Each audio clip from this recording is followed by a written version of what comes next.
Here's the thing. I can't heal you. You can't do everything that I did and have the same outcome. My path is my path alone. However, I can tell you my story in hopes that it will inspire you to know yourself deeper, to connect to your inner divine self, and to remember that you are whole and you are love. The body can heal itself if you get out of your own way. And there are a lot of badass humans living their divine purpose that can share their wisdom and mirror your divine self back to you until you believe and embody it as truth. I'm Brittany Dobbs, and this is Waves of Love. Hi everyone, welcome back to Waves of Love. I'm Brittany Dobbs, and I'm so excited that I have Simone MacKay here with me today. Thank you for joining me. Yes. I'm so excited for our conversation. Me too. And I'm going to let Simone kind of tell you a little bit about what she does, and then I'll tell you about how we met and begin. Excellent. Yes. Well, where to begin? I have a background in social work, and as a self-care strategy, I came to yoga and holistic health and followed the yoga path quite deeply. And for the past 20, 25 years, I've been pursuing studies in yoga, and then that continued to branch into different directions. So I ran yoga teacher trainings for 15 or so years now, and then went very deeply into Yoga Nidra, and a form of meditation that for me encompasses all the teachings of yoga and is also a very quiet practice that really teaches us deeply about our beingness. And always had a deep appreciation for nature and the non-humans that we share this world with. And sort of a side branch of my social work days and the holistic studies I got into was also aromatherapy and working with plants, and then that evolved further into working with entheogenic plants and plant medicines, and then discovered a beautiful synergy between the yoga teachings and plant medicine work. So that has also been a very significant part of my personal journey, and also holding space for others in that capacity. So I think that more or less sums up my different interweavings. Okay, wonderful. Yeah, and we'll kind of get started because Simone, we met 5 years ago, like almost exactly. It was back in April. And and in 2018, and I was living in Tanzania at the time, working on my nonprofit, and I had my brain injury, had my accident. I was about a year into that, and I had done yoga. Yoga had been a very important part of my healing journey. And I've done it basically every day for the year after. Once I could do it, I had really dug into yoga. And so something just kind of was like, yeah, go see what a teacher training would be like. See if this is something that you can share with other people. So I got on Google and I Googled. I think I Googled like teacher trainings in Bali, and this is the one that showed up, School of Sacred Arts. And that's what brought me to Bali. And so I left Tanzania. I came to Bali in April of 2018, and that's where I met Simone. And so Simone had created the entire training, the entire program. So it was like a 30 days? Yep. Yeah, 30 days intensive 200-hour yoga teacher training. And it was incredible. It was intense. And I think looking back now, and knowing where I was in my healing journey, I kind of can't believe I did that. Yeah, me too. Like with how far I've come at this point. Yeah. But it kind of has given me, like you and Tina and Kat, like a lot of people that have kind of woven through this healing journey for me, which is really beautiful. Yeah. And so I think that 200-hour, I think there were a couple things that were really impactful for my healing in that moment. And I talked about it with Tina on one of them because during one of her yin classes, I had one of those, what I'm now calling waves of love, but just the connection to the self, to the divine. And it was really that moment where I think I loved myself for the first time in my whole life. And a lot of what led up to that was, yes, the work I was doing with a therapist before I came, but also I think the anatomy that was woven into the 200-hour with Rachel. Because I think that was the first time I ever saw what the body was like and connected to what was going on inside of my body. And so that was really impactful. And then the other thing that was really impactful was the Yoga Nidra. Yes, I remember that. Yeah. And so you had, on the training, you were doing all the different styles of Yoga Nidra. And I don't remember where we did the Amrit method one, but when we did it, it was like my whole body was vibrating, but especially my brain, which is what needed healing, right? And I just remember finishing and be like, what was that? I need more of it. Yes. I think I remember that moment too. I was like, I don't know what just happened, but this is something I need to continue to follow. Yeah. And the other styles were really beautiful, but there was just something about that particular one. Yeah. So maybe we could dive into a little bit about Yoga Nidra. Yeah. Yeah. Sure. You want to tell everybody what it's about? Well, as I mentioned before, it's a guided meditation. It's unique in that it is a form of meditation that takes us below the waking state. So we might have a tendency to fall asleep, but actually knowing that there's deep work happening even in that kind of sub-waking state. And it takes us down through the brainwaves. So, which is the same thing that happens when we go to sleep. But in a Yoga Nidra, we're maintaining a certain amount of conscious awareness. And it's also unique in that it guides us through the different layers of our being. So in yoga, this would be known as the Koshas. And it's moving from the denser layer of our body, connecting with our physical body, then going into the energetic and breath body, the mental emotional body, the wisdom body, and then really landing in the deepest, most potent place of the kind of spark of our soul in that sense. And before you go on, can you speak a little bit more about the Koshas? Yeah. Yeah. Sure. Yeah. Well, if we think about the divine essence that is within all of us, this kind of source consciousness, our source nature, out of which everything arises, there's this process of embodiment that occurs from that, from the ocean of being, so to speak. And as this process of embodiment occurs, it moves from causal to subtle to gross. So it's essentially the journey of form coming into, or the formless coming into form. And as form forms, as matter comes into being, it gets denser and denser and denser. So the koshas are a recognition that our whole beingness is made up of all of these layers.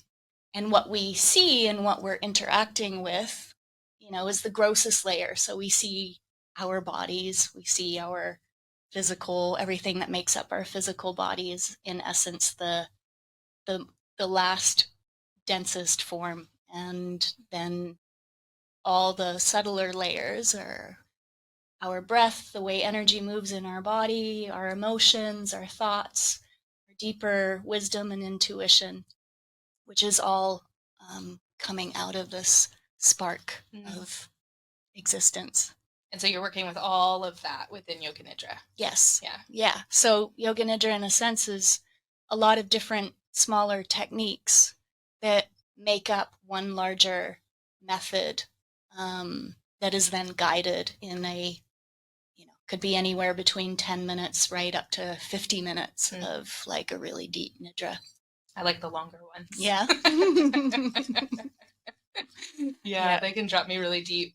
Yeah, totally. And they're so like, you know, I've been a little bit unwell the last couple of days, and I just lie down and do some nidras, and I just feel the difference because the whole body just gets to really drop in and rest deeply, right? And it's in that deep rest where such deep healing can happen. What are the benefits of yoga nidra other than rest and healing? Are there like other reasons people would do it? Yeah, for sure. I mean, it's gosh, so many, in the sense that it can again kind of be healing on all these different levels, like physically.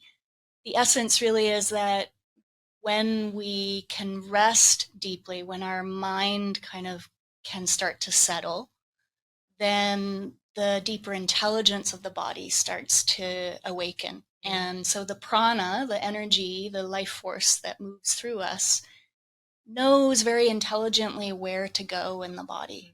And then so on that level, deep healing can happen. So, it can heal on a physical level, like injuries, to, past surgeries that didn't heal properly, or brain injuries. Yeah. Right?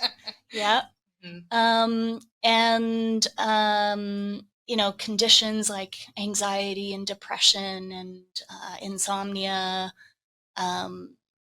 also just psychological states where, we might be too much in our mind, and being driven by, thoughts that are perhaps not to our best benefit. So it can help us come into better relationship with our thinking mind, and help us recognize that we are more than just our thoughts and more than just our body. And so on that level, it can also be deeply healing. Yeah. And that's also when it's happening. So when yoga nidra is being guided, you're being spoken to. Yes. Throughout the whole time. Yes. So it's not leaving a lot of, you can take the space, like when you drop into those deeper layers, you're taking that space.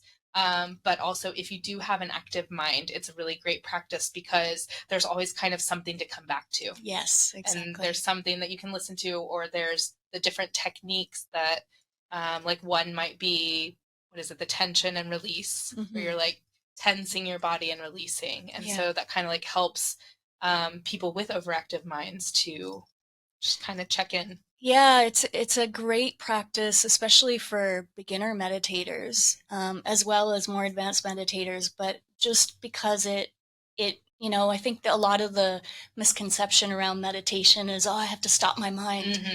And that's not what meditation is. Essentially, it's just you're creating conditions for everything to settle. But that happens in its own time. And with Yoga Nidra, as you say, because it's guided, it helps the mind follow something, but it also guides us into the body. And when we connect more with sensation in the body, which a big part of the Yoga Nidra practice is about connecting to sensation in the physical body and watching the breath, it takes the focus of the mind to the body, and therefore bypassing all the busyness of the mind. I like that. And I think a lot of what like you've taught me throughout this journey is bringing myself into the body. Like the yoga nidra, and then we'll get on to some of the other stuff, but it is about like connecting fully into those sensations. Absolutely. And that's essential to all healing, whether it's, healing a brain injury or just coming. I think our modern ways are so focused on mind, and that everything that we value so much about how our minds function and see the world through the mind. And the essence of coming into deeper connection with the wholeness of our whole being is through the body. And, also having dived more deeply into all the kind of, perhaps more of the new studies on trauma work these days, is really about somatic, the somatic approach of coming into the body to help that healing process of trauma occur. And so Yoga Nidra does that through sensations. Is there other ways that it does that? Well, I think just the awareness of coming into beingness, and letting that kind of deep rest occur. Can you speak to what beingness is? Yes. So we have a tendency to always be driven by doing in the world. And when we strip away all of the doing, if you can just imagine what that feels like, to just come into feeling your beingness in the sense of before any thoughts come, before any need to, do anything on your to-do list. Check on your phone. Checking your phone. Yeah. There's a little bit of space, which most people probably don't even know what that space feels like. But if you can just imagine, if you strip away everything, and for some that might even feel scary. That's what I was going to say. What if you don't know what to do with that space, Well, this is where Yoga Nidra is super helpful, because it guides you into the space in a really safe, nourishing, nurturing kind of way, where you then come into relationship to that spaciousness in a way that feels like this is home. This is our original home. And because you're setting yourself up in a very safe space, whether it's in a Nidra classroom or it's at home in your own safe space, the physical outward space is safe, and therefore you can then have more capacity perhaps to go inside. And then you start to, a big part of the teachings of yoga is really that there's this, things that arise within us are impermanent, whether it's our thoughts, our feelings, our experiences. Everything comes and goes. But there's a background to that coming and going. There's something else that has the capacity to hold all of this coming and going. And when we recognize what that is, and we can start to reorient our whole lives to that space, then I think that becomes your doorway to being a more holistic, connected person. It's beyond being a person, but Yeah. And it allows, I was going to say, and that's what you might hear as the witness, right? Yes. Yeah, exactly. And it just is it's that which is watching what's going on. Yeah. And recognizing, I think within this practice, that's really helped me through recognizing emotions or different, elevated, what's the word I'm looking for? Just charged experiences. When you have those high charges rather than being that experience, it allows you to step back and really see what's happening. Totally. Which probably I would say was impossible when I first started this journey. I didn't know what that meant. I didn't know. And I still, it's an ebb and flow of oh, right. Yes. I need to step back and just kind of let this be, because I do think that I was having a conversation with a friend the other day. It's those moments are important to our humanness, our human experience, those emotions and stuff, that's important to have. It's just not who we are as human beings. Right. Yeah. It's not to be negated at all. Yeah. And so I think there's this I don't even know if it's a balance, but it's just allowing that part of you to be. Yes. Yeah. Yeah, and that can just be a complete reorientation, and we still get to be who we are as human beings with our ebbs and flows of, charged emotions. That will happen. So it's not about changing that, but it's about coming into a different relationship and recognizing, whoa, okay, I'm really caught up right now.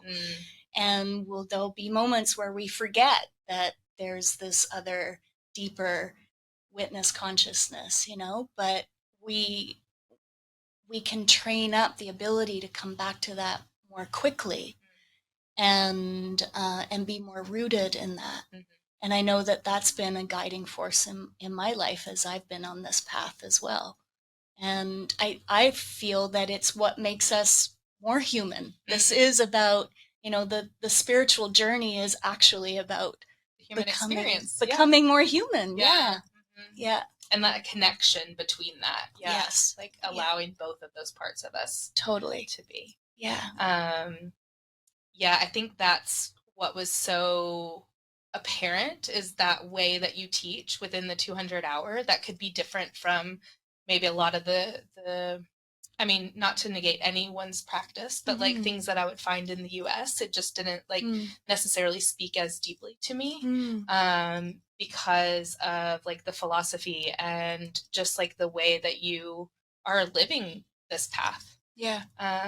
What brought you to yoga? Yeah, it literally was self-care. So when I was working as a crisis counselor in Toronto in a big urban center, I was on crisis calls. That was my full-time job. And I needed something to just, help balance things out. And at the time, my partner was a massage therapist and a bit more in touch with the holistic, holistic health and so on. So I think through him, I got interested in, well, what's holistic health? And I think one day he came back and had signed up to a yoga class or something. And so I heard about it, and then I was at the time practicing Pilates at a studio fairly regularly, and the teacher then started offering yoga classes like once a week, so I started going to her yoga classes, and I just kind of felt an affinity with it. And maybe practiced for about a year or two, and was reading. This was like 20 years ago, so there was barely any kind of internet stuff going on, so it was still like Yoga Journal. And at the back of Yoga Journal I found like this tiny little ad that said yoga teacher training in Bali. Same but different. Yeah, exactly. And I don't think I even knew where Bali was at the time, but something drew me in. And at the time, like, it was literally like that was all the information that I could go on. And it was a matter of faxing the studio that was based in Australia and sending money over and then booking a flight, So that was it. And I, 2-3 months later, got on a flight and came all the way to Asia all by myself too. And here in Bali. That's amazing. Yeah. And where's yoga taking you? Oh my gosh. I mean, my life it just completely went a whole different direction. After that training, or did it kind of over time? That training, interestingly, it was at the time, it was a 2-month training, and it was here in Ubud, and a week into our training, the Bali bombs happened. So if people are not familiar with the Bali bombs, in 2003, several nightclubs were literally blown up. And I think about 200 people died. Oh, wow. Both Indonesian and foreigners. And it created ripples around the world, and that, this was certainly the focus was on, what's happening in Bali. And of course it scared everybody here, so the whole island emptied out. And I remained on this training, but as a result of this chaos that ensued, the studio or the school that was putting on the yoga training said, well, we'll go back to Australia, and whoever wants to follow us there will continue the training there. So that's what we did. Okay. So a whole bunch of people a week later got on a plane and flew to Australia. Wow. Yeah. But also there were a number of things that really kind of landed deeply for me in that time. When the bombings happened, Bali was completely under-resourced, and the hospitals didn't know what to do. I mean, it was pretty horrendous. They didn't have enough space in their morgues, and people were flying in from all over the world looking for their family members, and so I went down to one of the main hospitals, and because I had a background in social work, had been asked to meet some of the families who were coming in and help them sort of through the process. And there was sort of a step-by-step process of trying to identify whether their family members were still alive or not, and so on. And it was quite overwhelming. Yeah. And at the same time, I just had I remember a moment where I was sitting in a chair and I saw a man come up the stairs, and I knew he was a family member and of somebody who had likely perished. And I just remember holding my seat going, that could have been my father, or my parent.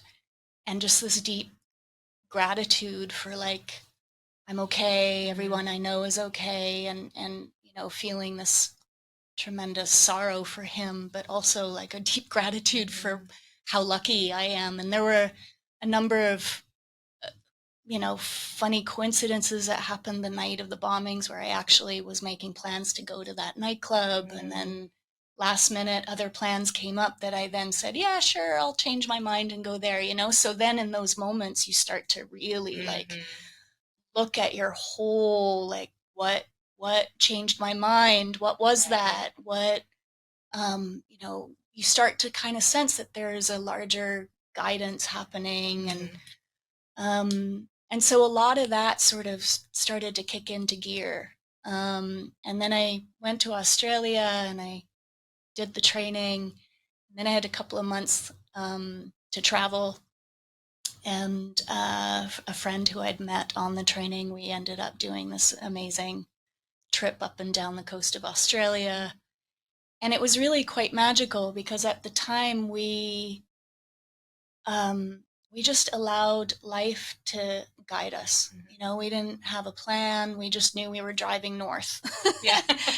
And we would kind of each day, land in some, like, we'd just pull over and sleep for the night in our van, and we'd like wake up in the morning and we'd be in some amazing mango orchard or in the middle of a marketplace or by the ocean somewhere, and would meet random cool people and have these little mini adventures. And what that taught me at the time was really this kind of letting go of plans and letting go of like set ideas of having to, plan it all out with your mind, and actually trust that if you just go with a flow, that all this kind of magic can happen. And I think that really opened a big door for me of like, oh, I can trust in life. I can trust that each step of the way I'll be held and guided. And that's been the rest of the trajectory of my life has been like that. Yeah. What a beautiful thing to learn. Yeah, at that point. Yeah. Yeah. And I feel like it was yoga that opened the door to that. Okay. Yeah. Why? Because having done a yoga training that's intensive, you're doing a lot of asana. You're doing a lot of breath work. So you're in your body a lot more, and you're starting to move that prana in a different way. And it opens areas of the body. It opens areas of our intelligence. Nothing is separate. Our bodies are, one unit of life force that's all moving through. And I think it opens other areas, just like that wisdom body that I was mentioning earlier. It's like when we clear, the physical body, the breath, we get more in touch with that witnessing that is able to be aware of our thoughts and emotions. then there's also this doorway to the wisdom body that then allows for a deeper trust in that life source. And maybe just a little bit of the pure exhaustion. Yeah, probably. Because I do find like, of course, all of that, like that moment of where I just had this like deep connection was because of all of that, because we were waking up and starting our day with yoga. We were doing breath work. We were learning about philosophy. We were doing all of this stuff that was just so like inquiring about what's going on inside of me, you know? And I was tired, and I was only a year out of my brain injury. And it was like, there wasn't much room for, I always kind of joke because it's like the universe literally had to take out my mind. Mm-hmm. It had to like shake my brain so that I would stop trying to control so hard with my head. Yes, you know? Totally. And it's like, and so when that part of me was just kind of, I mean, I still was pretty resilient and still trying to control things. Yep. Yeah. But it's like, then when you're like really starting to connect in and having those moments where it's like, okay, I can allow this to happen. Yeah. I can allow this to happen. And I don't think like your experience of being able to just kind of allow life that's kind of been my journey from there. It's like just kind of starting to slowly trust that I can trust that greater wisdom. Yeah. Yeah. Yeah. And sometimes it takes some pretty big knocks on the head, literally, huh? Yeah. Yeah. I mean, in a way, the Bali bombings that happened here were a big knock for me. And I certainly recognize how fortunate I was in, being a visitor here and,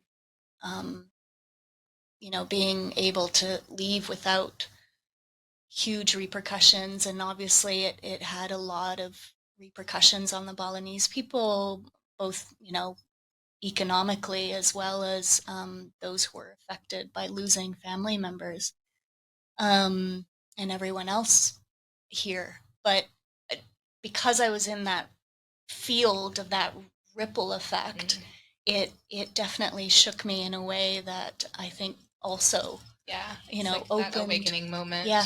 Where it's kind of like you can take it or leave it. Yeah. And then we'll keep getting those moments till you take it. Yep. Exactly. It's like, oh, not that one. Okay, next. Yep. Yeah. And usually those moments get bigger and bigger, so you don't really, right? Yeah. I think the year before my accident, I had climbed Kilimanjaro with a fractured heel. Wow. Yeah. I was like, no, I've been training for this. I am going to do it. Like, my body was like, stop. Yeah. Please, just stop. Yeah. And it is. They get bigger and bigger until it's like, you can't do anything. Yeah. You just have to lay here now. Yeah. So what I've kind of talked about throughout this podcast is like, you don't have to get to that point. Exactly. Yes. And so like, if you can start recognizing and really tuning in and allowing that space and allowing the witness to kind of see what's going on. And it's like, you don't have to get there. Yeah. And that's the beauty of so many of these body-based practices, is that it teaches us actually to listen to our bodies and listen to them when they are still whispering to us rather than going, hey, help. Yeah. Yeah. It's time. Yeah. Yeah. That's really, so then what brought you to start the 200-hour trainings? Oh my gosh. It's such a big story. Is it? So let me see if I can really condense that. So, I had been living here in Bali, I think probably for about 8 years or so. And I was here with my partner, who's still my partner. And let me see, I'll try and keep this succinct. We basically got an invitation to go to Japan to teach. And we didn't know, we weren't given any information about what this was. And it was quite an entertaining kind of, unfolding of events. We made it to Japan, got picked up by people who spoke very little English, and we're like, so this is a teacher training? Yep. Okay, so who are the teachers? We're thinking this is just a, or maybe guest teachers. Oh, you. You're like, what? So there were all these circumstances that had occurred that we then started to find out why we suddenly landed in this position, but we literally were thrown in front of 25 students to do a teacher training. And we were just yoga teachers. We didn't have a program. We didn't have a teacher training, nothing. So we contacted a dear friend of ours who you know as well, Randall, who's one of the teachers on our teacher trainings, and asked if we could, kind of sister school with him, and created a program pretty much on the fly with this initial Japanese group. And because you were already there. We were already there. I mean, we could have said, look, there's no way we can do this. Sorry. And 25 people would have been out of their money, no training, nothing. So we said we will give them the best training that we can come up with. But at the time, we weren't able to certify with Yoga Alliance, and we were very clear about that. But we also applied to Yoga Alliance while we were teaching the training, and it just so happened that it worked out that I had enough training hours and had been registered long enough that they're like, yeah, you can certify these students. So on the day before graduation, I got the news from Yoga Alliance that I was good to go, and so we actually were able to certify the students.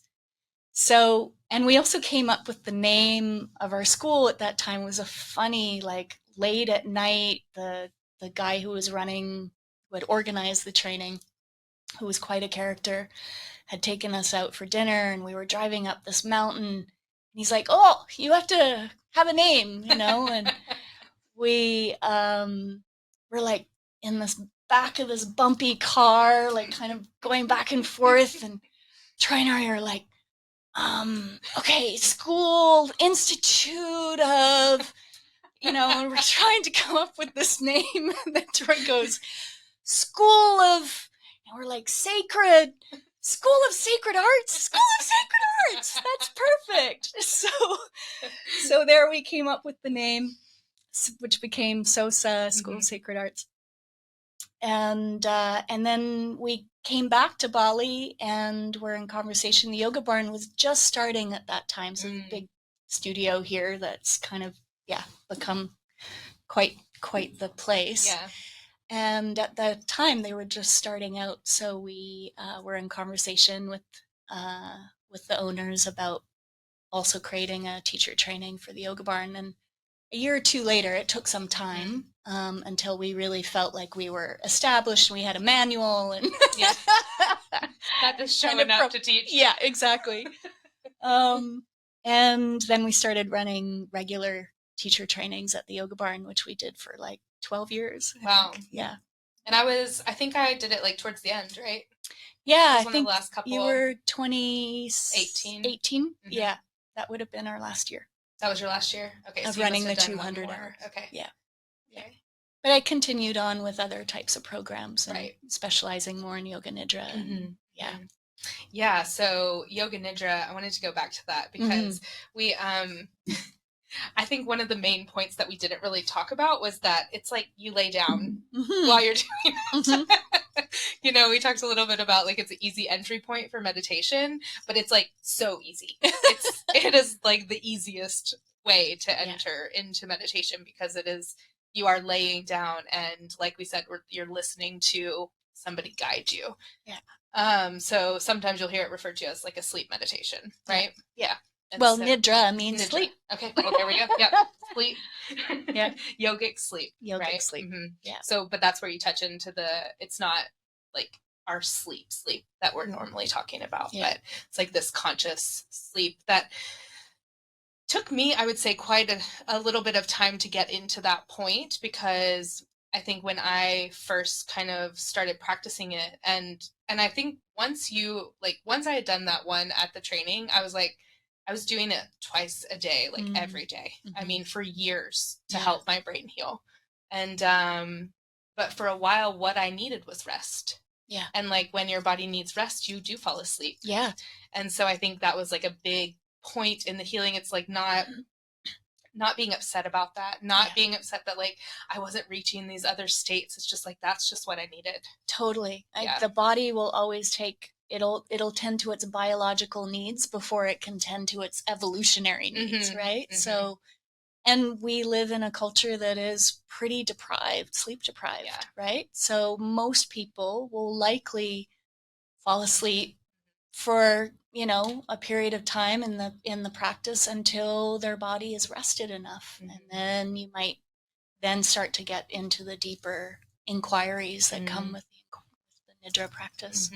And one of the benefits of Yoga Nidra is that doing, 45 minutes is equal to 3 hours of sleep. So they say. Yep. But I do think that like I could tell a difference, I could tell that when I come out of my Nidra, I'm more rested and I'm more rejuvenated. And like when I need a quick hit and I'm just like, I feel so exhausted.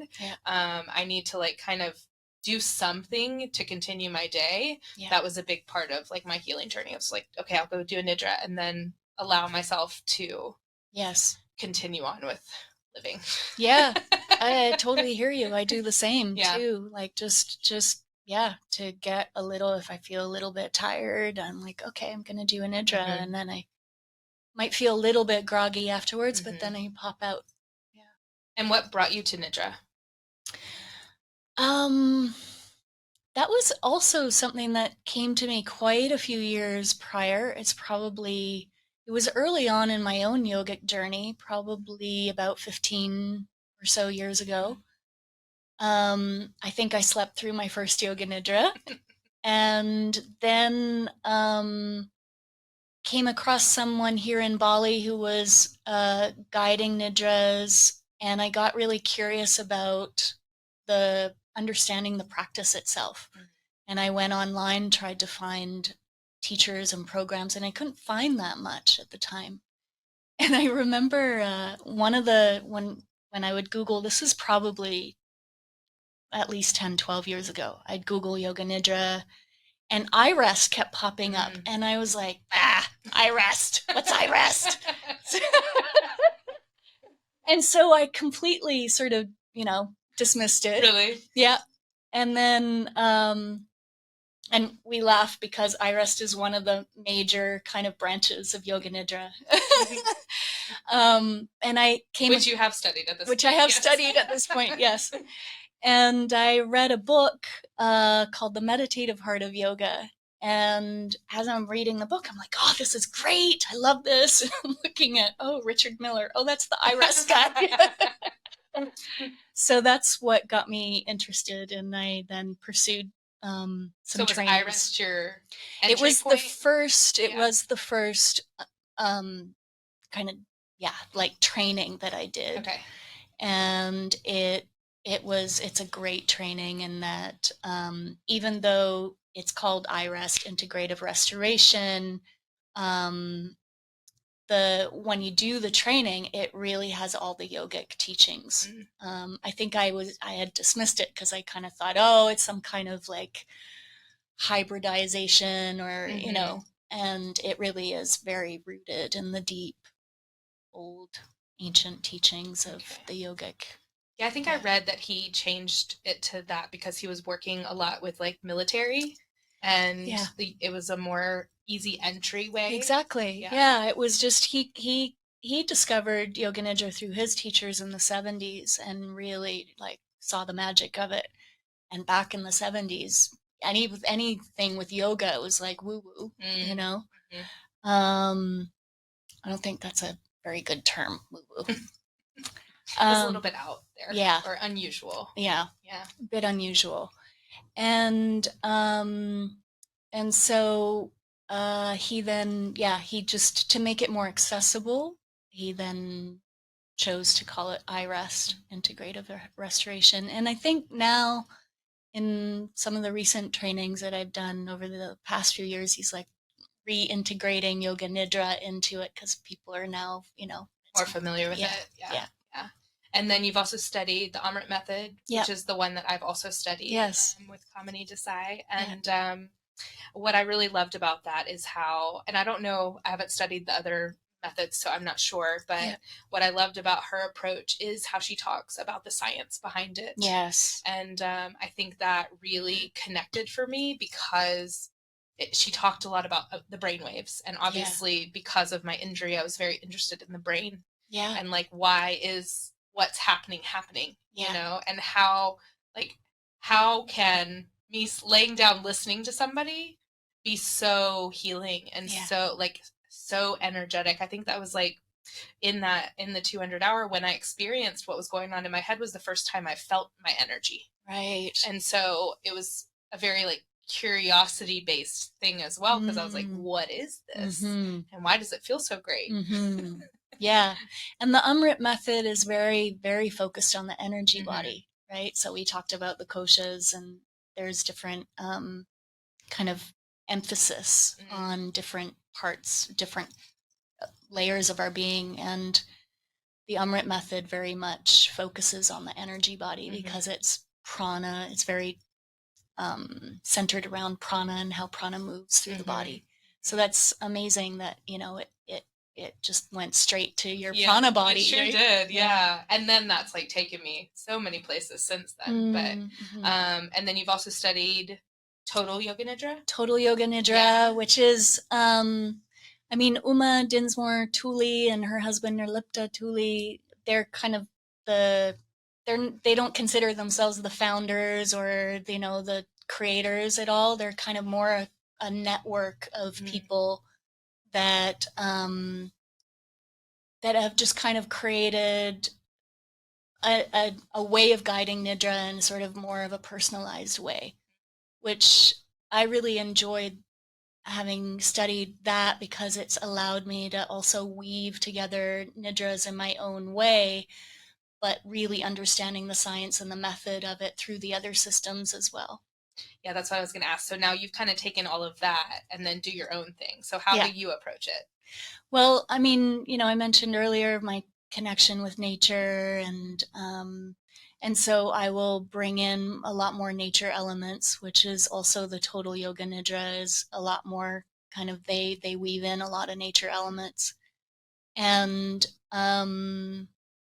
iRest was really helpful in especially with some of the guided practices about like body scanning in a very specific way, and helping to sort of just understand the koshas in very clear, sort of more tangible kind of ways. So the iRest was really helpful on that level, and the Amrit method kind of gives everything that energetic transmission. And I learned so much through Amrit Desai, and she's been an amazing mentor. And so I went on to do I think I've done all their certifications at this point. And really appreciate the practice. And it's also deeply rooted in the philosophy, yogic philosophy. And that's what I really appreciated about it as well. Yeah, that you got like the science and the deep yogic understanding. Totally. And like the combination of what's going on there. Yeah. Is there anything else you want to speak to Yoga Nidra? Well, we've covered a lot of ground on that. I feel pretty good. Let's move on to some plant medicine stuff. So actually, before we get to the plant medicine, I wanted to just speak a little bit to Bill Plotkin, because that was kind of he is nature based as well.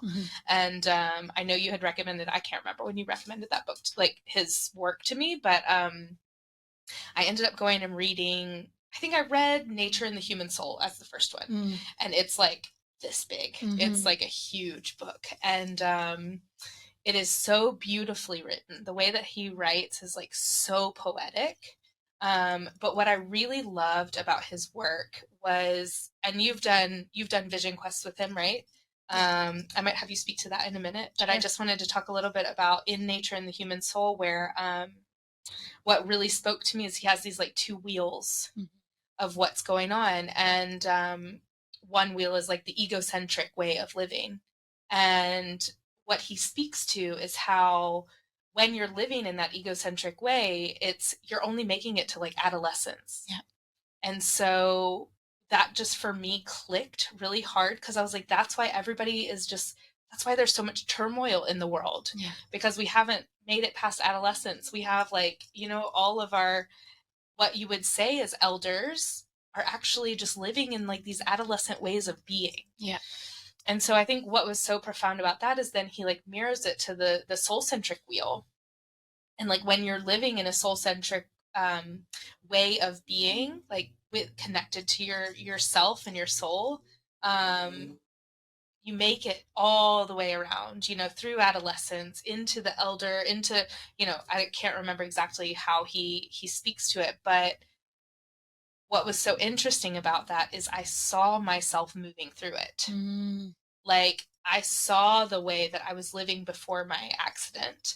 And then I saw, as I was like moving through all the healing that I've done, I could pinpoint which part of the soul centric wheel I was on at that point. Beautiful. And like, I could tell you like where, like what had kind of shifted, and where I was like totally basically just kind of reorganizing, starting from the very beginning. Yeah. And that was like really, his work was really profound in that way for me.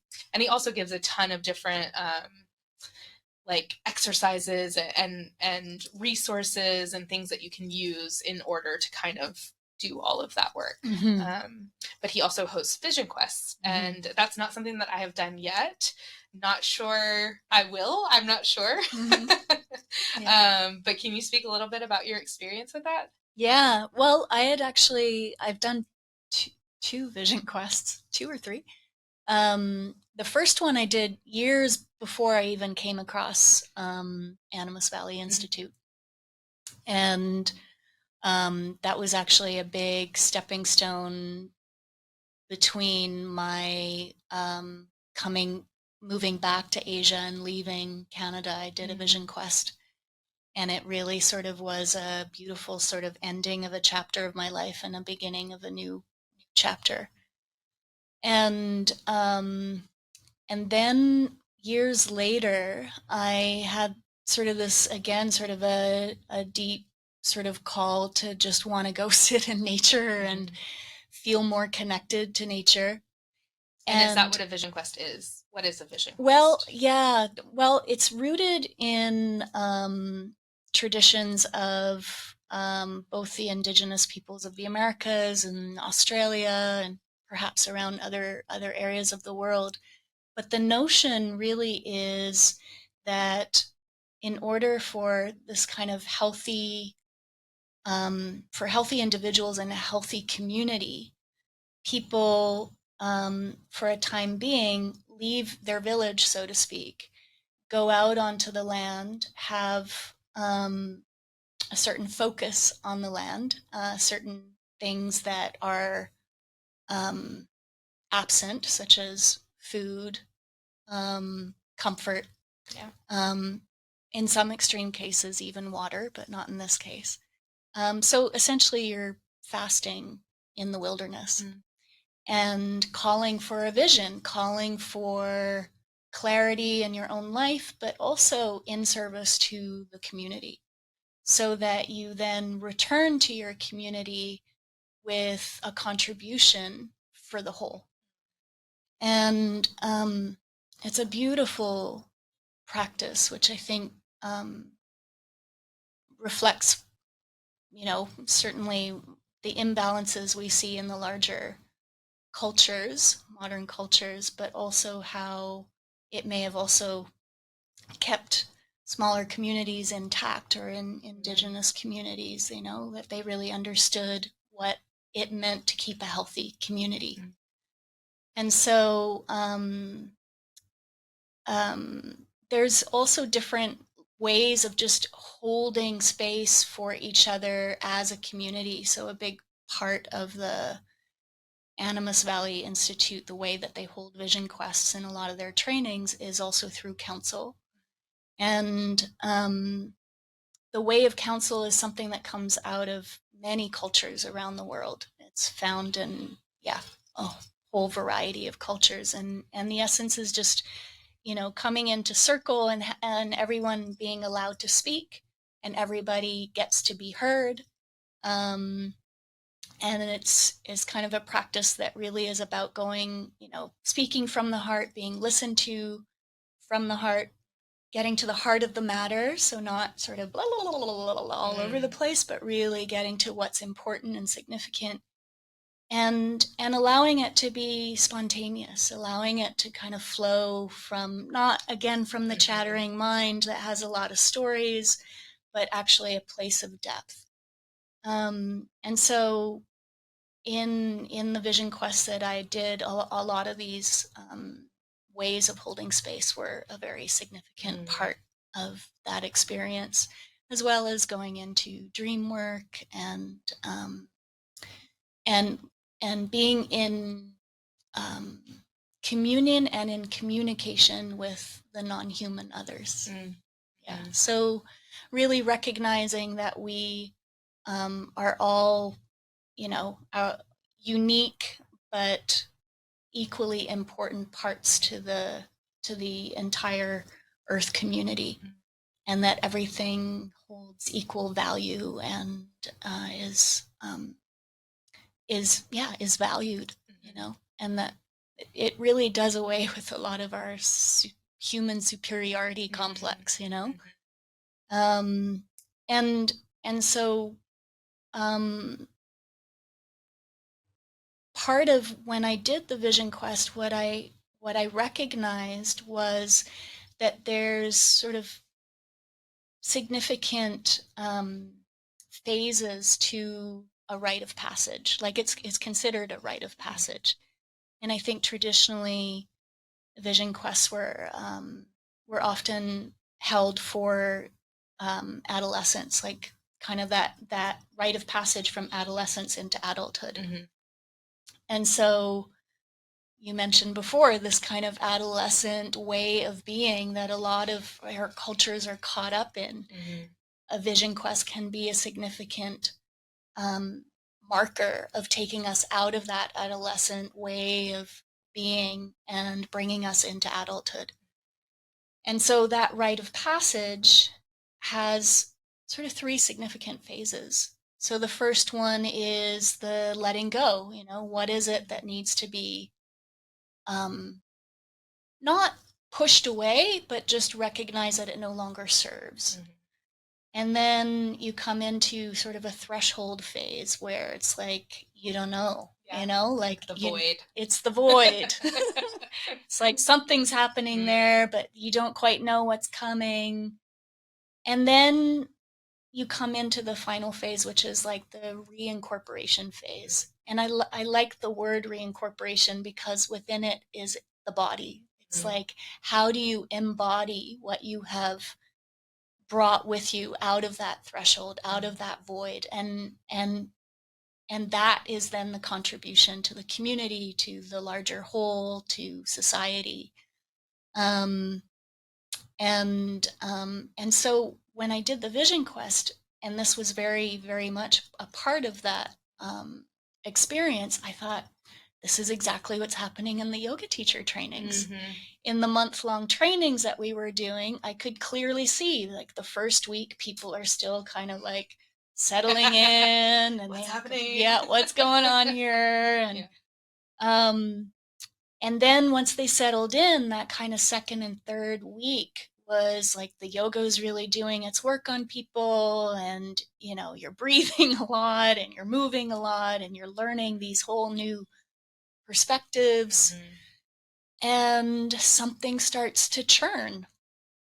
And in that churning, quite a bit of transformation happens. And then you come into that final week of the yoga training, and people start to kind of, I don't want this to end, or I want this to end like now, or and that pull of the next chapter, wherever you go after the training, is, whether you go back to your old life, which will be different no matter what, right? Because you're a different person. Or, a lot of people came to trainings who were on big, like, fork in the roads, like they had quit their jobs or were at a stage in life where things just weren't working anymore. So they're embarking on a whole new journey. And so in that final week, people are starting to feel that like tug. and are starting to reimagine and re-envision, or, envision anew what that next chapter will look like. So I got really interested in this notion of kind of a rite of passage and the yoga practices as being a way that helps people through that, through into a new phase, hopefully a better phase, a more aligned phase, which essentially I feel the practices do, is it aligns us to a deeper, the deeper being within us. Then it just throws you back out into the world. It does, which can be a good and a tough thing, right? Yeah. Feel pretty shocking to your system. Yeah. Like who, kind of like you're like, who am I now? Because I'm not who I was before. And how does this new person feel into the life that was or was not working for you? Sometimes you have to go back, even if it wasn't working out, and figure out what's new, Yeah, exactly. It's just kind of seeing how that works. And I think you even gave us a document that was like reincorporation. Yes. Like how to move through the next phases. Exactly. Which was really helpful. Great. So your vision quest, was that before you kind of entered into plant medicine, or? Well, interestingly, it was, so the first vision quest I did years prior, I hadn't entered into the plant medicine work at that stage other than essential oils and working with plants on that level. And then I had done a few ceremonies with ayahuasca and felt called to go to Peru, and spent about 6 weeks in Peru. And on my way home, and one of the ceremonies, one of my intentions was, I want to connect more with nature. And so the message that came was, go sit in nature. Like, whoa. How do I connect to nature?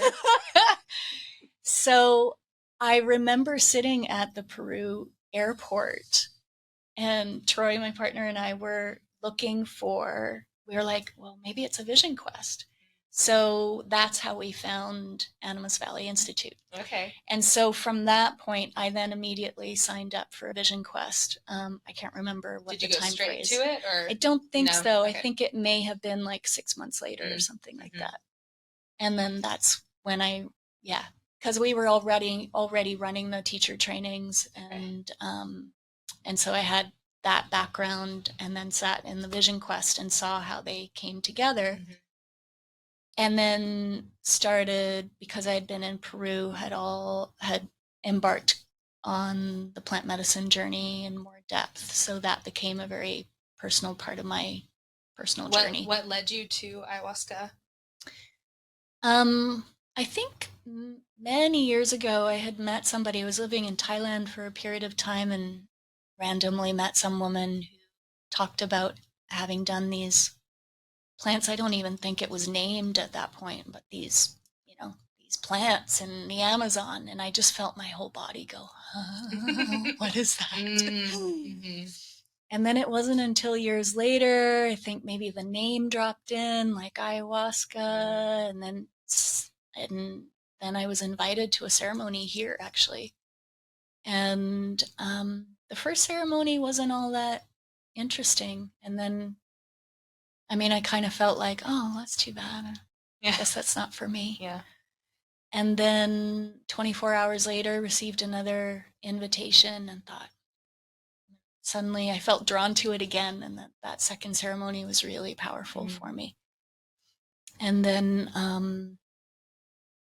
I sat in another ceremony a couple of months later. I was in Thailand at the time, and met the people from Peru and became good friends with the organizers of that event. And then it was very like synchronistic events that happened over the course of that year, and then ended up in Peru about a year later, and happened to get a newsletter from the guy that we had met, like literally the day we arrived in Cusco. I'm like, hey, we're in Peru, where are you? And he's like, I'm an hour away from you. Oh, wow. Come.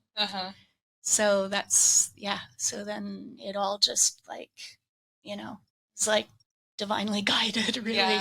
Yeah. Didn't have to research it or look too deeply into it. It literally was just like follow the breadcrumbs, How long after you started working with plant medicine did you start hosting the retreats?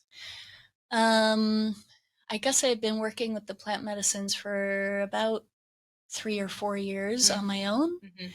And then when we were in Peru, we started to say, like, we were working with the people who are actually doing the medicine. I don't pour medicine. So, and I, I'm quite clear about that.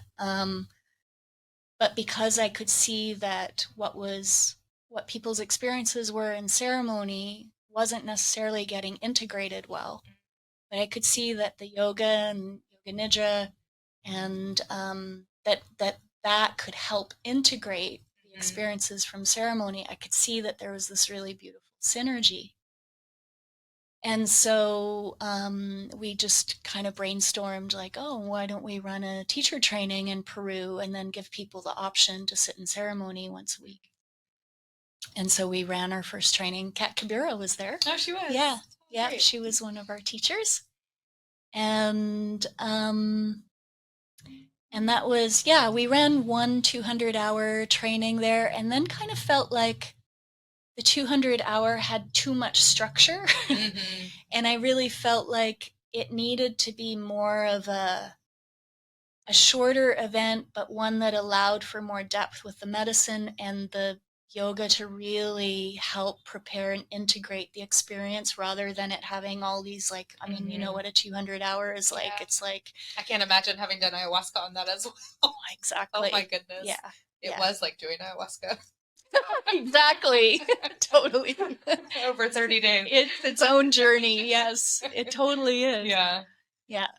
So then we kind of adapted the program, which was the program you then came to. I did do it. I did it.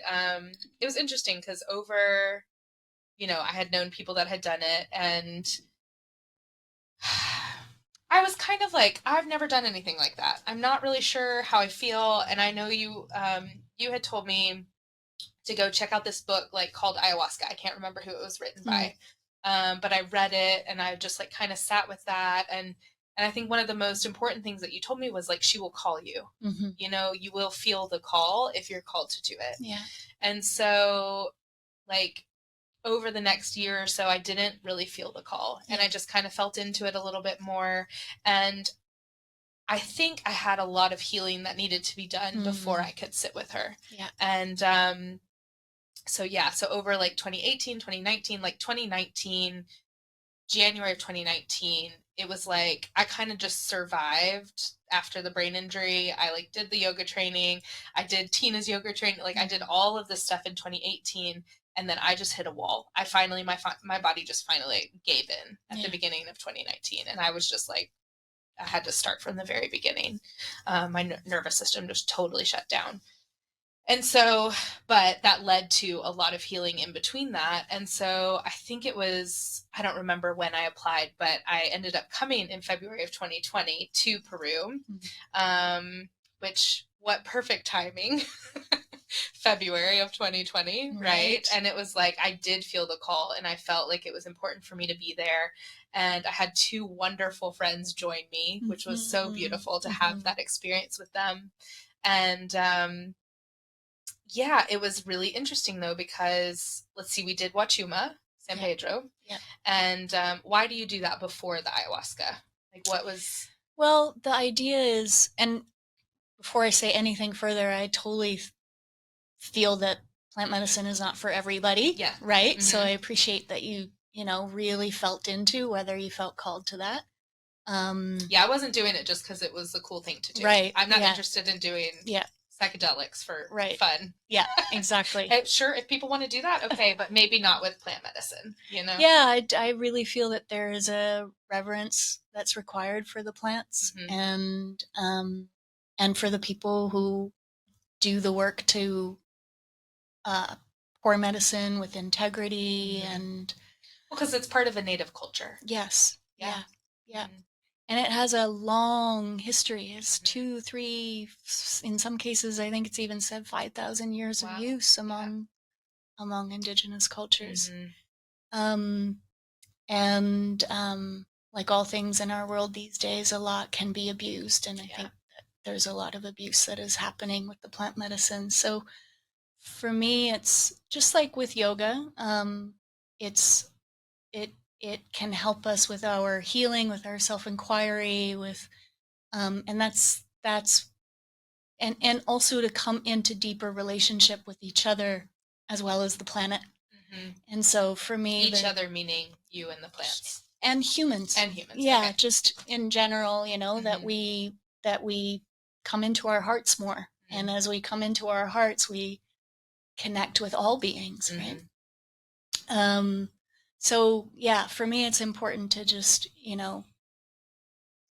that's the foundation in how I approach the work with the plant medicines, and that they are intense, and not everybody needs that intensity, or that it's like you said, a certain time in life that it might call you in.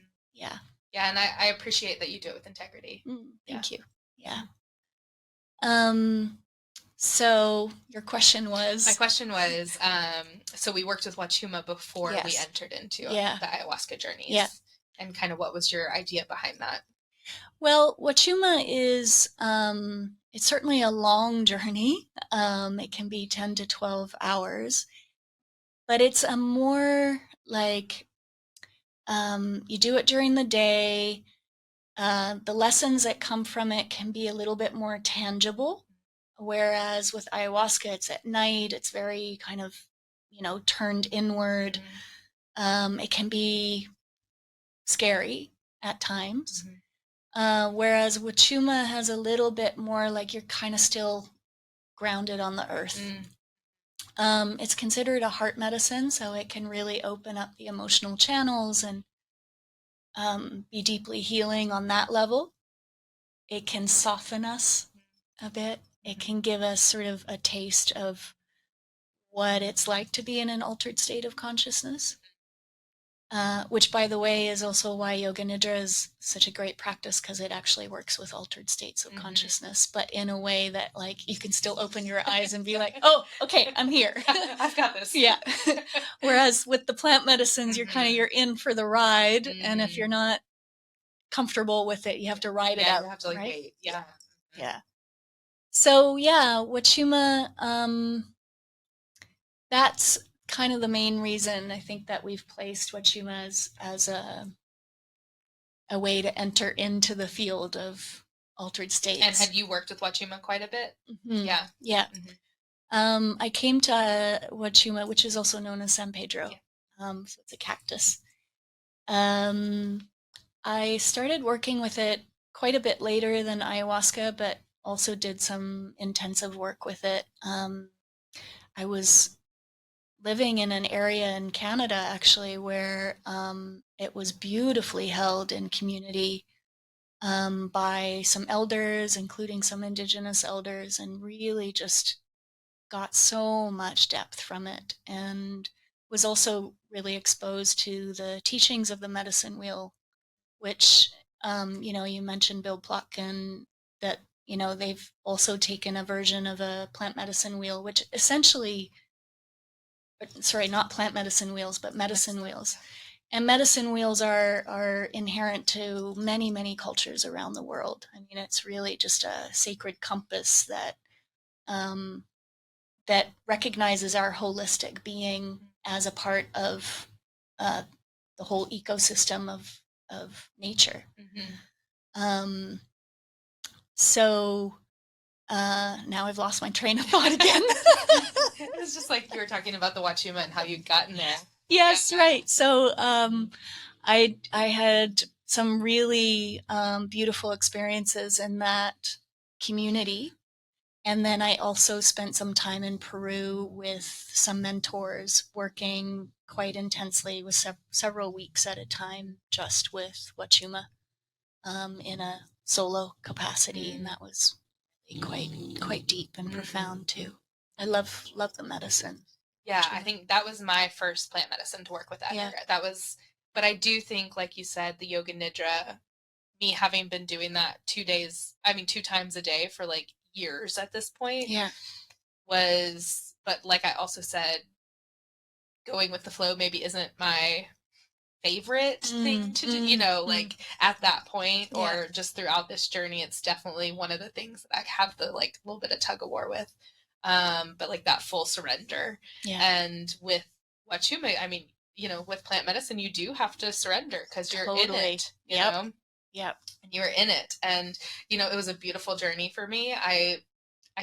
I just remember things being so vividly beautiful, just so incredibly beautiful, and us singing and just like sitting in circle, and that was really, really wonderful. And I think it was way longer than 10 to 12 hours for me. I wouldn't be surprised knowing your sensitivity. Yeah, I know. I remember I was at like 1 a.m. I was talking on the phone. I was like, yeah, I'm still feeling it for sure. Oh, but then we entered, I can't remember, was it the next day or maybe a day? We would have had a day rest. Before ayahuasca. And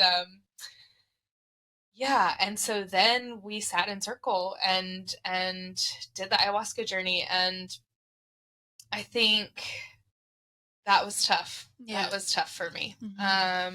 And I think one of the main things was I didn't give in. I didn't surrender fully.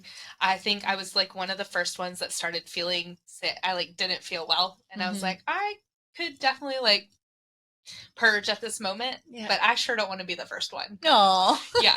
And so, which makes sense because I am really sensitive. And so like that, and so I held it back, and I think it like really stopped the flow of like allowing me to experience what I needed to experience. So then I just kept drinking it. I think I had like 3 cups of it throughout the whole evening. And then I remember everybody else was just kind of finished. And I was like, I'm not finished. Nope, not after 3 cups. I was like, I am definitely not finished. Like everyone was like standing up, dancing. I tried to stand up. I was like, can't stand up. And I think at that point I was a little bit afraid because I was like, oh, I've messed with myself again. I've made it so far, and my brain was doing relatively okay at that point. And I was like, oh, I don't know what I just did to myself. And I was actually thinking about it this morning because I just have this memory of like, you sat in front of me and just like, you like invited me to sing, which is grounding and helps the vagus nerve. You did a little bit of like yoga nidra, body scanning with me, and like just try to kind of help me be in my body. So that I could experience what I was experiencing. But I think for me in that moment, I can't remember if it was the first or second ceremony, but what I walked away with were 2 learnings from ayahuasca. And it was, one, my digestive system does not process things very quickly. And so after that first ceremony, I was high for like days. Like I did not feel okay the whole next day. And I was really upset with myself because I was like, I chose to do this. But knowing I was supposed to, you know, like I knew it was the right thing to do, which is why I did the second ceremony, because otherwise I wouldn't have done that, you know. I like really did check in with myself. And then the other thing that I really walked away with was I let go of my story of being attached to being like a brain injury, like having a brain injury, like that's my story. And I didn't want to be a part of that anymore. Well, you know, that's a big one. It was huge, especially going into the pandemic. I think like I had to let that go in order for me to survive the next couple years. Because it really shifted things for me. And just showed me that I don't have to be that person. You know, I don't have to attach to that. It's hard because it's like I was really attached to it because people were telling me nothing was wrong with me. And I was like, something is wrong. And so it was like I was having to fight for myself. so in doing that, I had to attach to that story because it was like, but I need help, you know? And so it was like letting that go was like really scary because it's like, well, then what? Yeah. Who are you? Yeah. Who am I? Yeah. I've had to fight so hard for that. And so, yeah, that was, I think, some of the most important things that I walked away with. Especially with the digestion as well, because some of the work that I've gone on to afterwards is experiencing those states that, because can you speak a little bit to what ayahuasca and Huachuma, like what they do to your brains and like the chemicals? And I don't really know that much about no, chemicals. but it does releases DMT and you know, that's like a state of, I don't know, like the psychedelics. I mean, it's a psychedelic state, but what does it mean? Well, I mean, the little bit that I have investigated was a little bit more along the lines of like what are the similarities with a state of yoga nidra? Because I did reach out to you about that. Yes, I was like, I'm so curious about what the brain is doing, and because it's all the same, it all feels the same to me. Yeah. Yeah. And I was curious about that too. In some ways, I've always thought yoga nidra is like ayahuasca super light. Yeah. Because it has the potential of going into having experiences that are similar. Like, so ayahuasca is known as it clears us out. Like it, there's vomiting, there's diarrhea, there's shaking, there's sweating, there's tears, there's emotional releases. There can be hot and cold flushes. There can be a lot of mental purging of images and memories. There can be, profound journeys. And all of these things happen in Yoga Nidra too, just not to, like ayahuasca would be like a volume 10, whereas with Nidra, you might have little shakes and purges and mental stuff emptying out of your mind, but, it's maybe a volume 2, which, for people who are super sensitive, the Nidra might be a better choice often. So what I found was interesting, I think I found an article that, talked about, we know that Yoga Nidra happens sort of in the alpha, theta, delta brainwave state. So more sort of in that alpha, theta. And that certain processing and healing occurs when that brainwave state is predominating.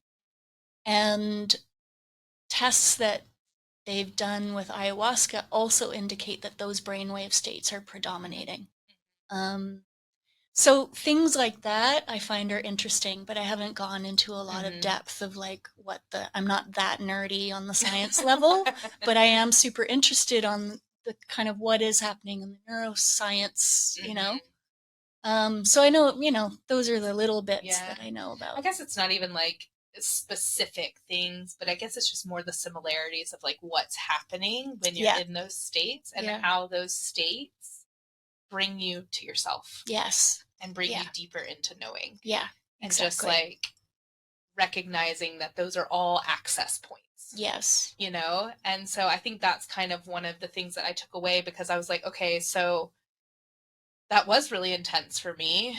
And also like, maybe I can't digest the medicine super well. And so maybe that's not my entry point for consistent, continuing my healing.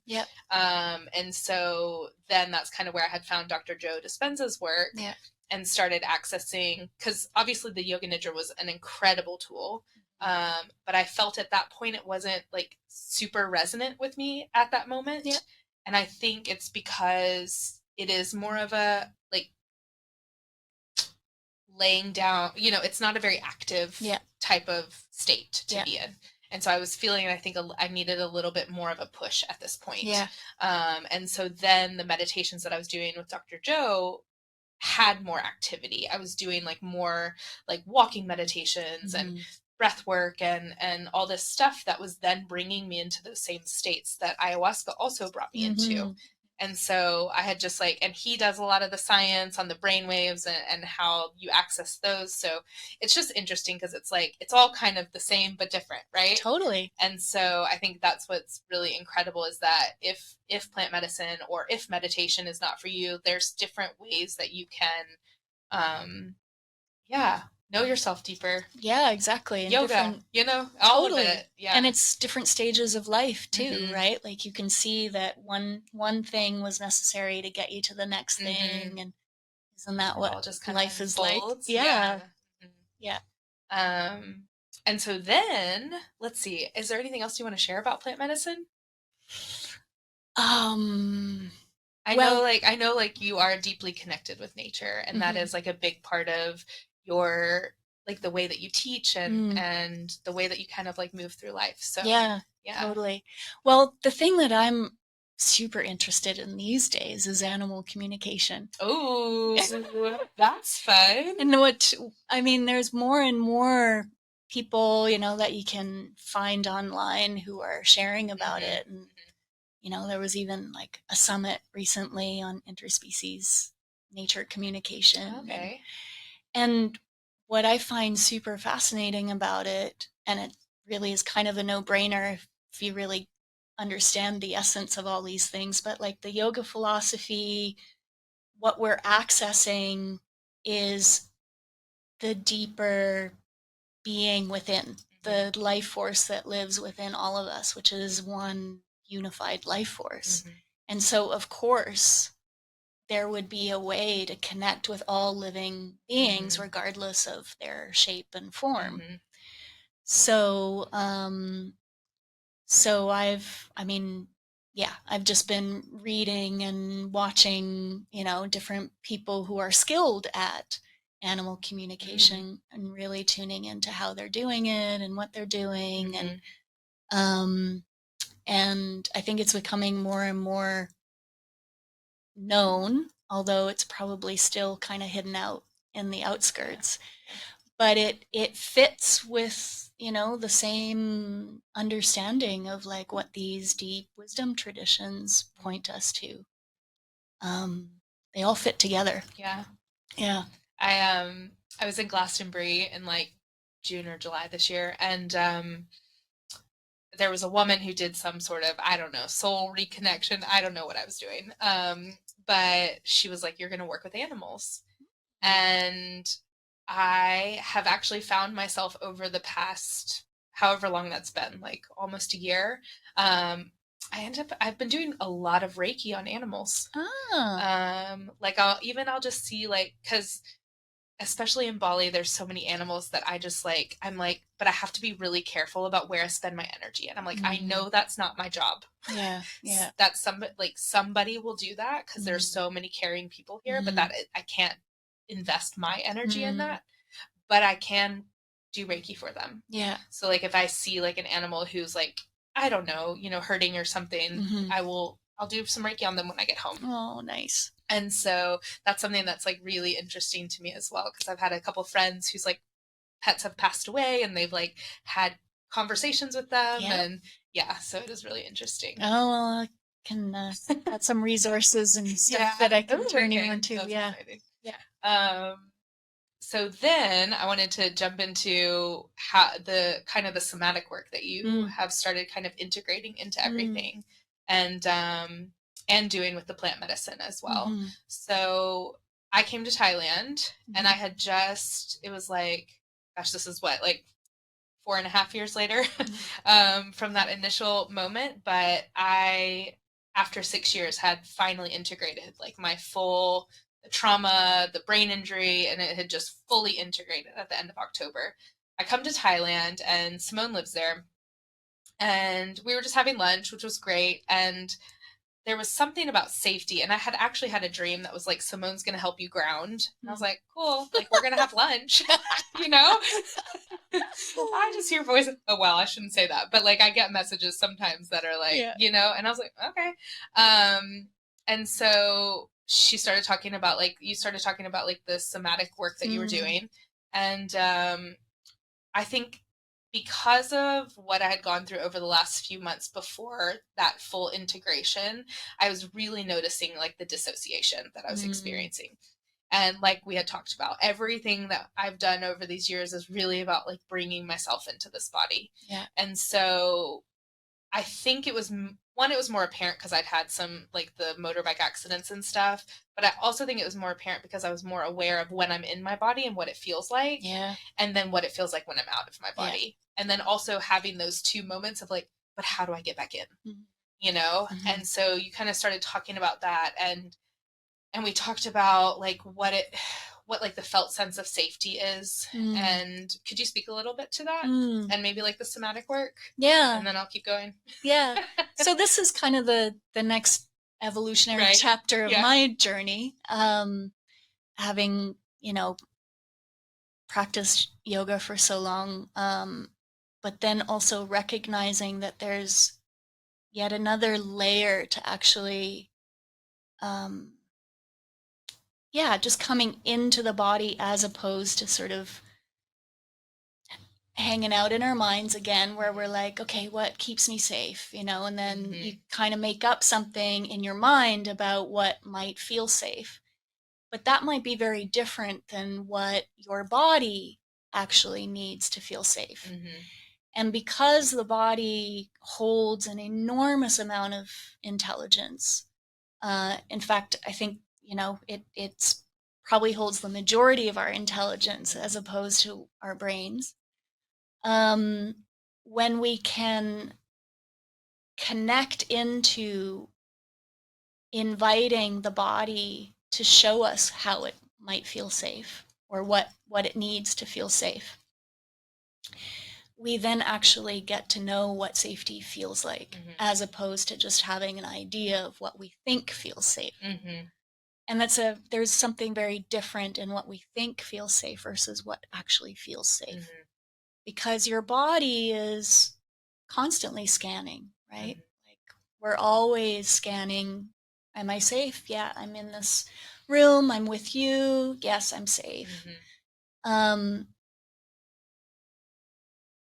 But yeah, again, it's just the body will pick up on different things than what the mind does. So when we can find a way to access that felt sense of safety, then we can start to build our kind of inner resourcing a lot more from the bottom up rather than sort of the top down.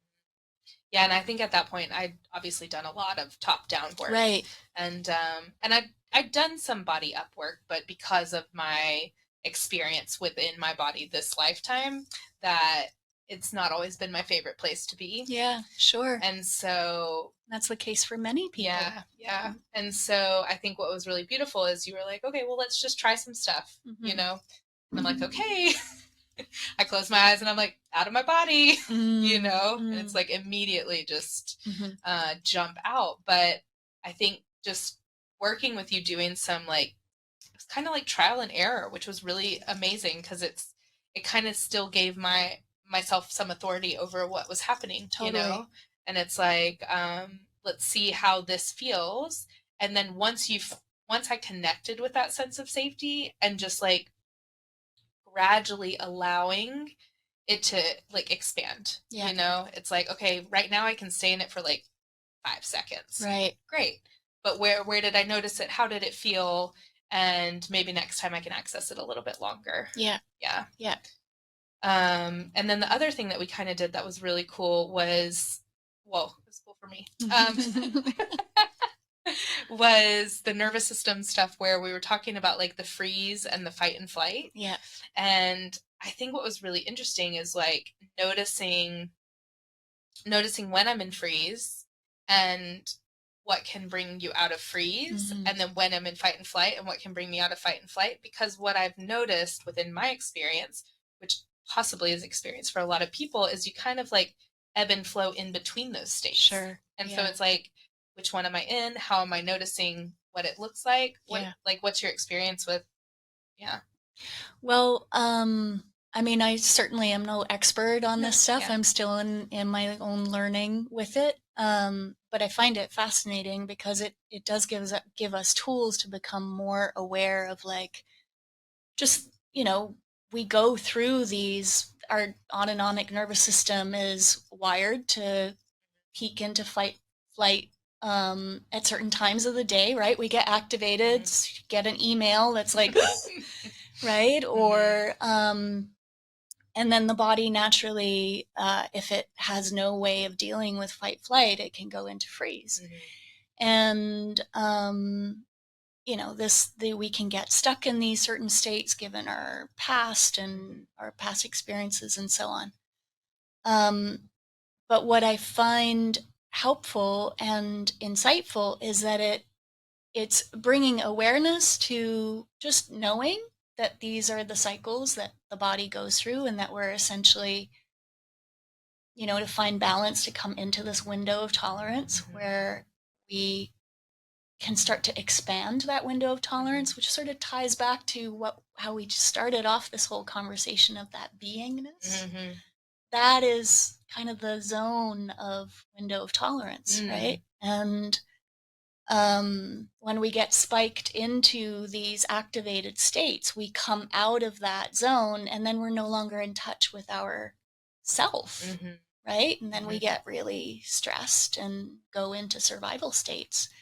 And in survival states, we can't really do the deeper spiritual work, right? So we need to tend to our biological needs again, right? So if we can expand that window of tolerance and know how to meet those fight, flight, or freeze states, and having just the right tools that help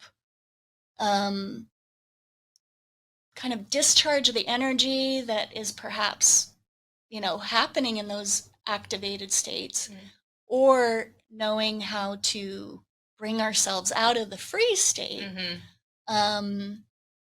then, again, we can kind of improve our quality of life, right? And then we can also meet the challenging moments in a more conscious way, even though, fight, flight, freeze are autonomic states that we have no control over. And even knowing that is helpful. Yeah. Right? Yeah. But you don't have to be stuck in them. You don't have to be stuck in them. Yeah. I think when we were when we were doing that work in Thailand, I think it was the first time I could connect to how it felt. Right. I think I'd connected to it before, but just in those moments of, like, knowing I'm in freeze right now, and, like, maybe going to do a yoga nidra isn't the best thing for me in this moment. Totally. Because that's, I think because some of the work that I had done with Tina in the yin training as well, it was like I had this click of, oh, I can come back into my body. Yeah. And then I can be in this body. Yeah. And then noticing in a different way of, like, okay, now I know I'm in freeze, so I need to activate it. And that can feel really challenging. Yeah. Because it is like, it's kind of like a power, it's like a power you need to just, like, really resource within you. Yeah. That sometimes I just don't want to. Yeah. Yeah. And that's kind of a little bit of a law of nature, I think. They say what bodies in motion stay in motion, and bodies at rest stay at rest, or something along those lines. So it requires a bit of a flip of the switch, right?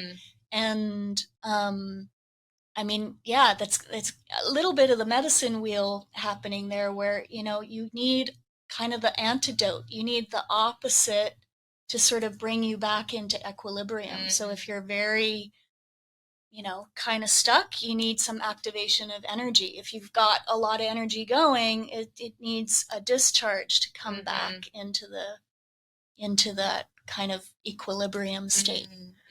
So again, these are also sort of what I'm interested in, is the overlay of these different, completely different areas of study, but they all sort of fit into a medicine wheel in a sense, right? And even, like, looking at the autonomic nervous system with this kind of what we might call the friendly and free state, you know, versus fight, flight versus freeze. If you look through the lens of yoga philosophy, you've got sattva, rajas, and tamas, right? Tamas being kind of freeze. It's lethargic and dull, and fight, flight, rajas being very dynamic, fiery, right? And then sattva being that kind of purity of light illumination that holds the balance. So it's kind of cool to see, again, all these different areas of study, and some being very rooted in ancient knowledge, and then the sort of newer neuroscience and so on that's basically also saying the same things. I kind of find that is just true for everything we're experiencing in life, right? It's like where you're from is like the words you use. And then we can all be talking about the same thing and arguing about it because our words are different. Right. You yes, know? Totally. And it's like, so I really love that idea of like all these ancient teachings that are overlays of each other, but through different lenses. Yeah, totally.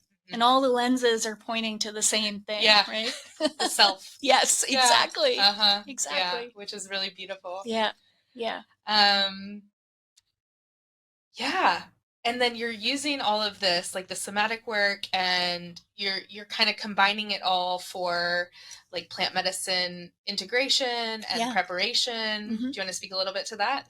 Yeah. So I in doing a lot of the retreats in Peru, it was kind of like the peak experience, right? It was like coming to the retreat and having these ceremonies, and then we did a little bit of preparation and a little bit of follow-up, but I really felt, especially since the pandemic, it just felt like the important part of that work really is in the integration. So as I was adapting my work throughout the pandemic as well, I dove a lot more deeply into the somatic understanding of, you know, nervous system regulation and all of that, and then seeing how just through kind of one-on-one coaching, one could go a lot more deeply into helping people integrate from their ceremony experiences. So I did quite a bit of focus on that for the last couple of years, and find it really rewarding to help people with taking their ceremony experience and kind of drawing out through the highlights that came from their experience, and meeting that on a somatic level. So going into the body and just inviting like where attention goes, what sensations are arising, and kind of flushing that out, and then connecting with sort of a deeper felt sense within, and then from that creating practices that then help you embody the lessons that you've gained through the ceremony experience. That's beautiful. Yeah, and it's kind of like that idea of like that felt sense of safety as well, like just how it feels in your body. And so like walking away with whatever you've experienced and how that feels inside, because that's what you can reconnect with. And that's exactly what the plant medicine work does anyways. It's working on that somatic level. It's, you know, sure, your mind might be involved, but a lot of it is working on what is happening inside your body with your energy, with your sensations, with your emotions, and so on.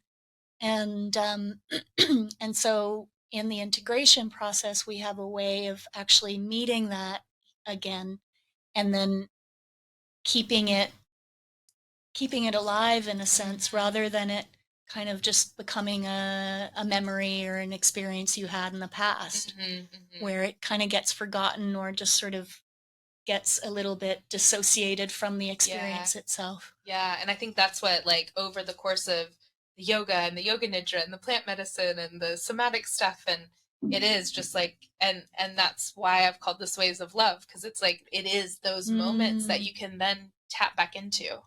And I know we talked about that a little bit because you had recommended Acharya Shunya, is that right? Her Sovereign Self book, and I like sobbed through the first whole like part of it. Right. Because it spoke to that. Yeah. It just spoke to like the self and like that beingness and just connecting to our wholeness, to love and just resting in that. Yeah, totally. But the only way, I guess the thing is that not everyone has access to that immediately. Yeah. You know? And so when you talk about it, it's like, I don't know what that feels like. And that's kind of where I was in the beginning. I was like, I don't know what that feels like. So why would I be there? Right. You know? And so like, I think slowly over the years and over experiencing like the things that you have shared and the things that others have shared with me, I'm able to tap into that now. Yeah. And it takes practice. Yeah. Yeah. And it is kind of like a sifting through, you know, all the things that are clouding the vision or the felt sense of what that beingness is. And that's what these practices are designed for. Yeah. So it takes time. Yeah. But it's possible. It's possible. Yeah. And you're a beautiful example of being so dedicated to your healing journey that you've used all these tools to come to a place of like, oh, here are these waves of love. And this is how it feels. This is how it feels, and this is what it's all about. Yeah. Thank you. Wow. Yeah. Amazing. Is there anything else you'd like to share? I feel complete. So, well, maybe just one final thing. As you mentioned, Acharya Shunya, and you know, she describes the sovereign self, which is what we're talking about in all of this. And she goes further to actually kind of define what the dimensions of that sovereign self is. And you mentioned one of them, the witness. But beyond the witness is kind of the way that we can start to sort of create a little bit of space around like seeing that we are not just our thoughts, that we actually, there's something having those thoughts. There's something experiencing the sensations in our bodies. There's something experiencing these emotions. I'm not my anger. I am something having an experience of I remember when you were talking about that on the 200 hour and I was like, I just cannot connect to what this is. Right. You know, like, I just had no idea what you're talking about. Yeah. Yeah. And now I get it. Excellent. Yeah. Yes. Yeah. So for some people listening, they're going to be in, you know, hearing this going, I don't know what she's talking about. So she talks about the witness, and then what are the other? Yeah. So there's, I'll see if I can remember them all. But, you know, the essence is that when you are connected to that sovereign being within, there's a deeper experience of love. There's a deeper experience of this oneness that, you know, is at the foundation of all of life, that is shared life. The life that is in you is also in me. That's the oneness that is in this plant. And that's the essence of namaste, right? Is like, I see that life essence in you as I do in a plant and a cat and a spider and, right? An invincibility in the sense that that beingness within you cannot ever be touched by anything. And this, I think, is what has been so helpful in a lot of the Yoga Nidra, specifically with like iRest. And you mentioned earlier that it's been very effectively used with war veterans. So people who have very severe acute trauma have found Yoga Nidra to be helpful because it helps reconnect them to that essence within them, where they recognize no matter what their experiences have been, you know, whatever atrocities have occurred, there's something within them that remains untouched. And within that is also a sense of power. So it's not power over, but it's a power within. Right? The others escape my memory right now, but it really has to do with the more you orient to this sovereign being within, you start to recognize that when you stand in that, all the challenges of life don't, you know, they don't take a hold of you so much anymore because you know who you are at your core. And the more that people can come into knowing themselves as that, yeah, I think we would probably be in a different world. That's exactly what I was gonna say. Yeah. And that's sort of part of doing this as well. Exactly. You know, is like knowing that that is possible. Yeah. We don't have to be experiencing all this chaos. Yeah. And difficult, just turmoil, you know? Yes, and I mean, there's an interesting paradox to it, right? It's like the turmoil is what makes our experience what it is, and we learn from it, and it points us back to this, like, what is not in turmoil. We'll still experience it, but in a different manner, you know, which I think then will change how we're interacting with each other. Exactly. And then that changes our experiences as a whole. Yes. Which I guess is what I would like to happen in this world. Yeah, exactly. Yeah. And it's, I mean, I think I came into this world with a real, like, even as a young child, I gravitated to those who, you know, were suffering in some way and wanted to alleviate that suffering. And that's why I went into social work and so on. And I often reflect, how is it that I've, you know, gone down the yoga path and so on. And to me, it's like going to the root of, like, how do we alleviate suffering? And this was one of the questions, if you remember Kamini's, some of her talks is like what the ancient yogis said, how do we alleviate suffering? Yeah. And that really is the answer is you get to the sovereign self, right? And it's not that you eliminate suffering, but you come into different relationship with it, right? So suffering, I think, even as the Buddha said, is kind of part of life, right? But we come into a different way of relating to it. And that's what this whole journey is about. Yeah, yeah. Thank you. Yeah. Can you talk a little bit about the work that you're doing now? You did talk about the plant medicine, but yeah. So since the pandemic, I've kind of given it a break with all the travels and offering retreats, and that may pick up perhaps next year. But right now, my focus is, I'm here in Bali, so I'm guest teaching on a couple of trainings with some dear friends, with Tina, who I think you've had here. She's on the podcast. Yeah. And just what else am I doing? I'm doing the preparation, integration, somatic plant medicine work online.